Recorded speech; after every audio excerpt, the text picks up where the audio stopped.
ও মাম্মা তে বাড়ি ও মাই গড এ মামা কি খাবেন আমাদের এখন? এখন আপনাদেরকে খাওয়াবো চীনের চাউমিন।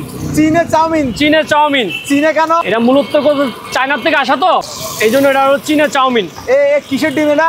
এটা হলো অনেকের শরীর দুর্বল থাকে তো, যার কারণে একটা করে হাঁস দিয়ে একটা করে মুরগি দিই। ও মানে একটা ডিম মানে? হ্যাঁ, একটা ডিম মানে একটা মুরগি। অনেক শরীরটা দুর্বল থাকে, হাঁসের ডিমটা খাইলে কি এই যে ও বাবা এই যে আমি প্রতিদিন 4টা করে ডিম খাওয়া হয়। এটা হলো আপনি ইয়ার থেকে আসে, কুরিয়ার থেকে, কুরিয়ান মশলা। ও মাম্মা তে বাড়ি ও মাই গড ওয়্যারলেস খুলে কি আমার মামার পড়ার মধ্যে চলে যায় রে? হ্যাঁ হ্যাঁ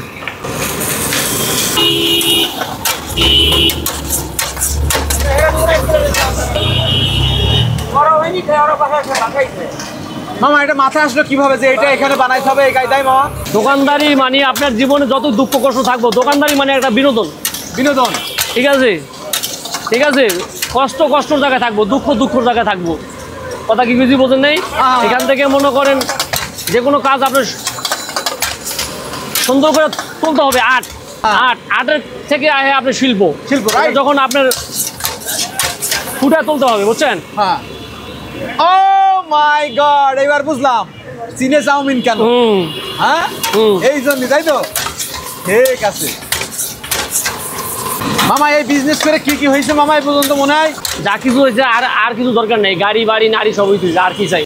সচ্ছলতার জন্য যা কিছু প্রয়োজন সবই হয়ে গেছে, আর কিছু দরকার নেই। এখন সবার হলে বিনোদন দিমু এবং কি বিনোদন নিমু, বোঝেন নাই? আমার মনে কোনো কষ্ট নেই, সবসময় রিল্যাক্স নাকি? হ্যাঁ হ্যাঁ রিল্যাক্স। আল্লাহ রে বাবা মামাটা কি তেল মামা? এটা তো মূলত আপনি ভাই এগুলো তো খায় বাইরের, আপনি আফ্রিকা, উগান্ডা, এরপরে চায়না, এগুলো তো আপনার এই যে শক্তি কি আপনার খালি মামার এই খালি মোটামুটি এনার্জি চলে আসবে। হ্যাঁ এনার্জি আসবে মানে আপনি অনেক রোগের থেকে মুক্ত থাকবেন। কথা বুঝছেন? মশলা কম, ন্যাচারাল ভাবে খাবেন। একা সবকিছু সামলান কিভাবে এই দোকানে? ভাই আপনি একা সামনে কি? আমি চায়নার থেকে আসছি, আমার কি 5 জন লোক লাগবো নি? চায়না একাই সবকিছু সম্ভব, অসম্ভবের সম্ভব করে। বাহ বাহ বাহ, ঠিক কথা। আমি একা সামলাই, আপনি দেন না একাতে কিছু একাতে টাকা দিই, বানাচ্ছেন, খাওয়াচ্ছেন, টাকা নিচ্ছেন সব। আমার চায়না কিছু আমার বলছে যে 2টা মাইয়া নিয়ে যান আপনি এখান থেকে। আমি কিনা আমি একাই 100। ওগুলো অফার দিল না? এই জন্য মামার সবকিছুর মধ্যে একটা আর্ট আছে। আর্ট আছে, একদম শুরু করে একদম মিস পর্যন্ত সবকিছু। আপনি যে কোনো কাজে আর্ট থাকতে হবে, আর্ট না থাকলে হবে না। ঠিক আছে।